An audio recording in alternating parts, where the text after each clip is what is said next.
संगीत, ठंडी हवाओं की आवाज। सोचिए, आप एक ऐसी जगह पर हैं जहां सिर्फ बर्फ है, ना खाना है, ना गर्मी, ना उम्मीद, और आपके चारों ओर हैं मौत जैसी खामोशी।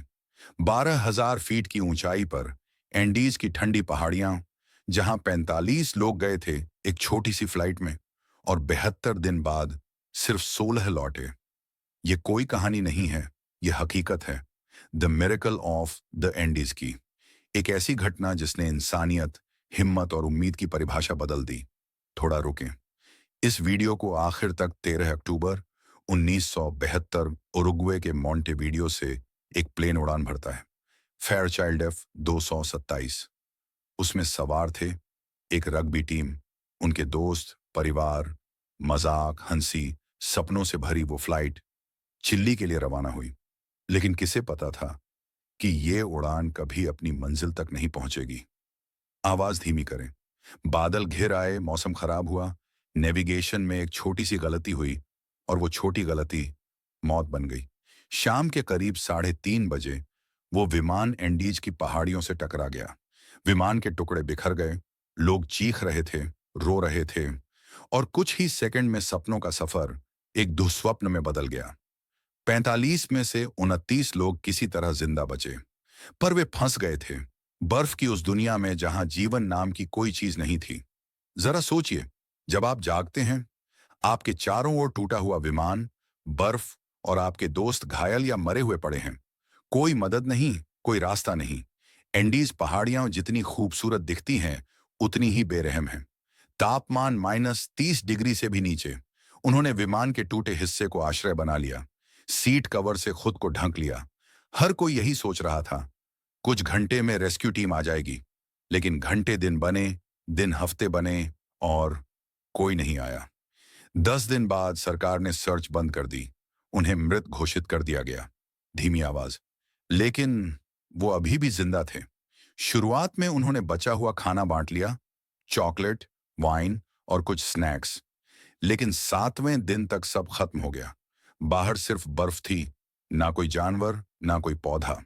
और फिर एक ऐसा फैसला आया जिसने इंसानियत की हदें हिला दी। उन्होंने ठान लिया कि अगर जिंदा रहना है तो उन्हें अपने मृत साथियों का मांस खाना पड़ेगा। लंबा विराम। ये क्रूरता नहीं थी, ये मजबूरी थी, जीवन की आखिरी उम्मीद। उन्होंने रो रो कर प्रार्थना की, पर आखिर में उन्होंने वही किया जो जरूरी था। उनके लिए ये खाना नहीं था, ये उनके दोस्तों का बलिदान था। दिन बीतते गए।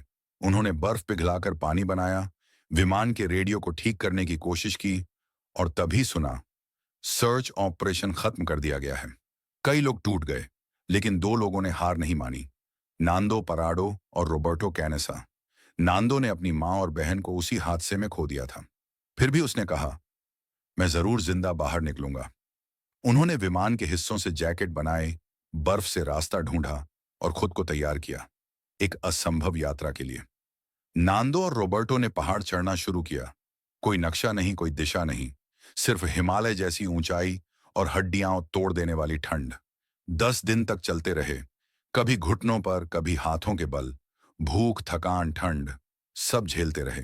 और फिर उन्होंने एक नदी देखी, और उस पार एक आदमी घोड़े पर। उन्होंने पूरी ताकत से चिल्लाया, हेल्प, हेल्प अस। वो आदमी अगले दिन लौटा, खाने, कपड़ों और सेना के साथ। 16 जिंदा लोग बचा लिए गए। 72 दिनों की बर्फ, भूख और मौत से लड़कर वे बाहर निकले, जिन्होंने असंभव को संभव कर दिखाया। ये कहानी सिर्फ सर्वाइवल की नहीं है, ये कहानी है इंसान के इरादे की। जब सब कुछ छिन जाता है, तो भी जो बचता है वो है उम्मीद, दोस्ती और विश्वास। उन्होंने कभी खुद को अकेला नहीं समझा। उन्होंने कहा, हमने अपने दोस्तों को नहीं खाया, बल्कि उन्होंने खुद को दिया ताकि हम जी सकें। कितनी गहराई है इस सोच में। 50 साल बीत चुके हैं, लेकिन मिरेकल ऑफ द एंडीज आज भी याद दिलाता है कि इंसान की आत्मा किसी भी पहाड़ से बड़ी है। जब जिंदगी अंधेरी लगे, जब रास्ता ना दिखे, वो तो याद रखिए कि उन 16 लोगों ने भी बिना किसी उम्मीद के अपना रास्ता खुद बनाया। चमत्कार आसमान से नहीं उतरते। चमत्कार तो तब होते हैं जब इंसान हार मानने से इनकार कर देता है। ये सिर्फ जिंदा रहे